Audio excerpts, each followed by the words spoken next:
This is Sandy, a 3-year-old German Shepherd. She is receiving her advanced obedience training here at the United States Army Infantry Center at Fort Benning, Georgia. As a member of a scout dog platoon, Sandy is one of hundreds of Army dogs who go to battle with the soldier to help detect the hidden enemy. Today on The Big Picture, you will see the story of the scout dog, his role in military history, and how the Army trains different types of dogs for specific military missions. Just as dog has always been a friend to man, these canines in combat are proving every day that they are the soldier's best friend.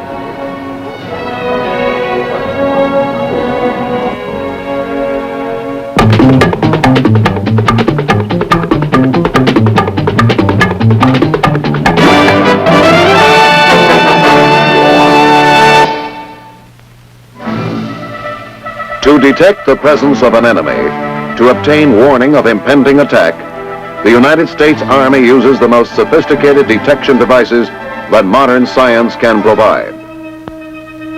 A much less heralded but equally significant method of detection is through the use of man's best friend.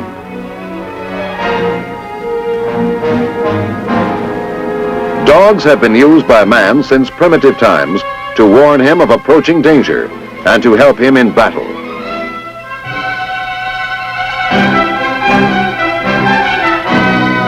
Though dogs were employed by both Allied forces and Germany in the First World War, it was not until World War II that the United States Army used organized dog units to support combat operations. The Army, employing various breeds, trained dogs essentially for scout, sentry, and messenger duties.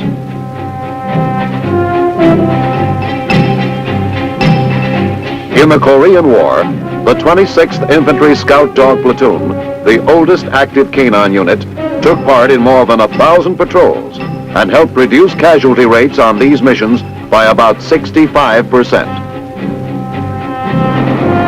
The unit was awarded a presidential citation for its work. A previous citation had been earned by the platoon in the Philippine campaign of World War II.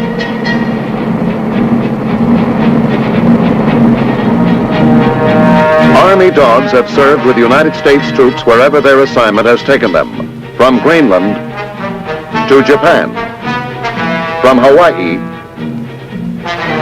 to Germany. Today, the training of dogs for military purposes has taken on new complexity and sophistication. The Scout Dog School at Fort Benning, Georgia, is one of several Army establishments which trains dogs for specific missions.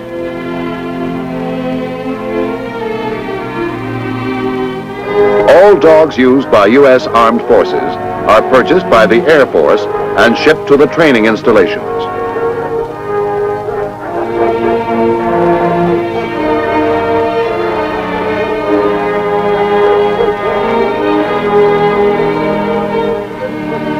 These German Shepherds are in various stages of training as scout dogs.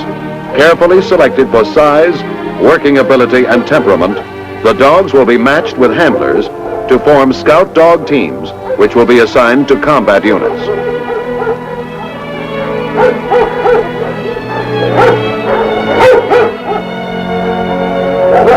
Dog handlers are carefully chosen and given thorough orientation in the mission and methods of the Scout Dog Platoon.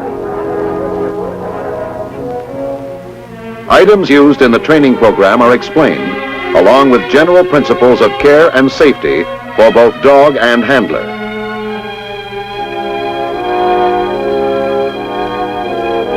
The basic requirement for an Army dog handler is the same as that for any good dog owner: a love for the animal. Before formal training begins, dog and man get acquainted. Because the dog will normally work with the same handler for a long period of time, it is important that they get to know each other from the beginning.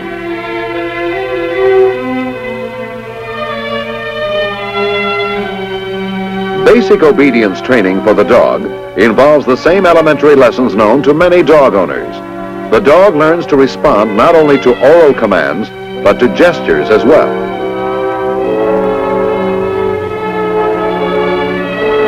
Failure is met with a disapproving reaction from the handler. Success brings praise and a short break from the training routine.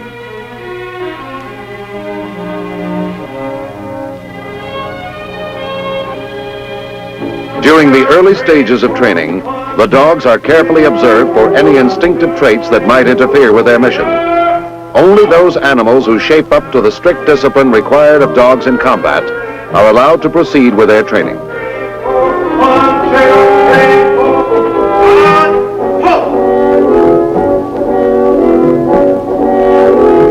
Here, pace!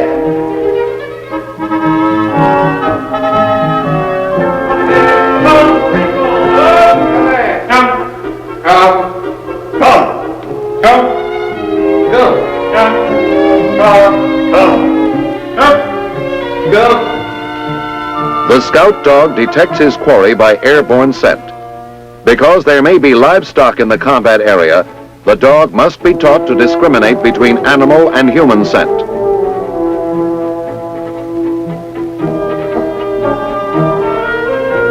He is taught not to alert to the scent of animals he might encounter in the combat area.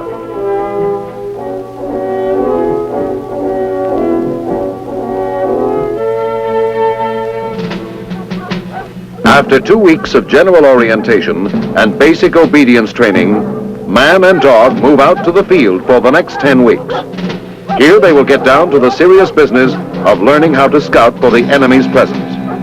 Training areas are chosen to simulate an environment similar to the one in which the dog will be operating during actual combat.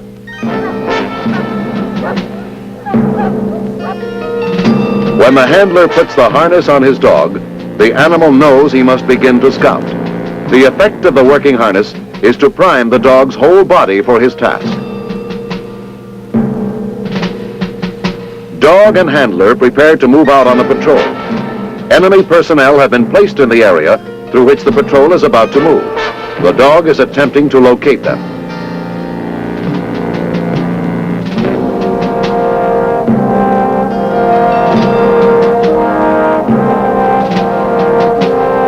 The dog's sense of hearing is 20 times greater than that of humans.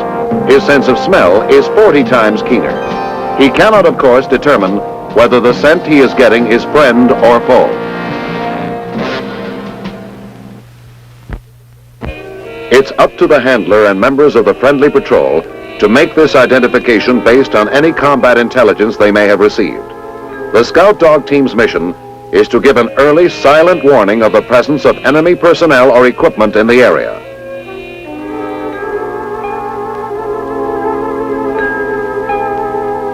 Already familiar with the scent of his handler and members of the patrol, the scout dog in combat will alert only to any new scent. Under ideal conditions, highly trained scout dogs can detect scent as far away as 1,000 yards. The dog is taught to work silently so that the enemy will have no warning of his presence. Everything animate or inanimate has its own distinctive scent, and the scout dog may alert to the scent of hazardous objects set by the enemy as traps for our soldiers.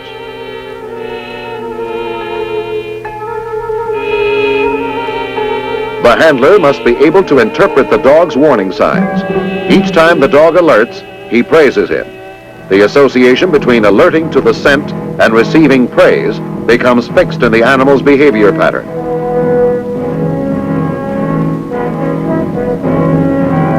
The handler interprets the dog's warning signal for the patrol leader so that he may take appropriate action.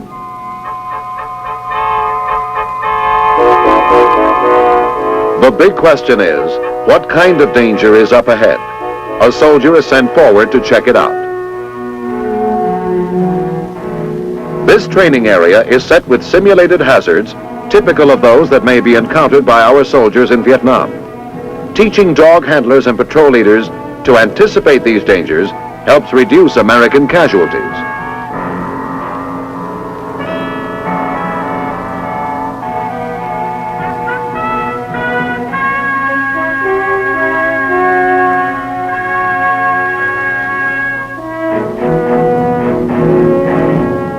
The dog's greatest reward is always approval and praise from his handler. After a hard day's work, it's chow time. Feeding the approximately 300 dogs at the Scout Dog School takes some doing. The total consumption of dog food at the school is 600 pounds of dry meal and 300 pounds of meat a day. Separate diets are arranged for dogs with special feeding requirements. Through these doors pass the best cared-for canines in the world. When a dog has to go on sick call, he usually winds up here at the clinic. A licensed veterinarian and a vet technician provide all necessary medical aid for the animals. Laboratory tests, too, at no extra charge. An operating room is fully equipped with whatever it takes to keep Uncle Sam's four-footed helpers healthy and active.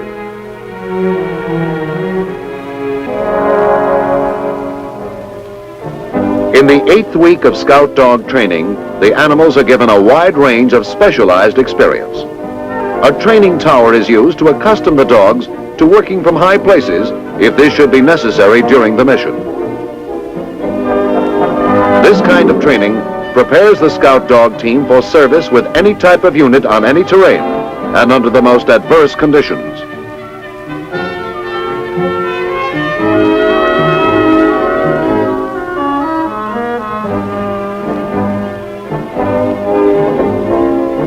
At the end of the 12-week course, the dog handlers receive certificates indicating their successful completion of the training program.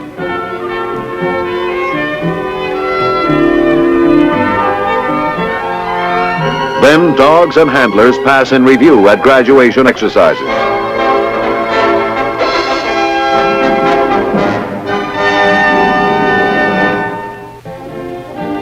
At Fort Gordon, Georgia, another important canine training center, the tracker dog program employs a different technique for hunting down the enemy. Using another breed, such as the Labrador Retriever, tracker dog training conditions the animal to follow the direct scent of a ground track left by the enemy. While the Scout Dog picks up only a foreign scent that tells him humans are in the area, the tracker dog will follow the specific scent of one individual member of the enemy party.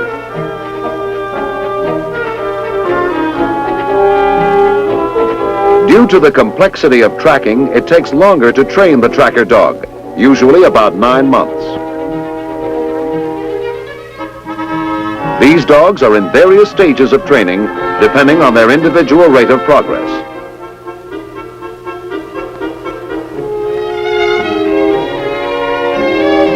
In basic tracker dog training, a soldier simulating the enemy is sent into the woods.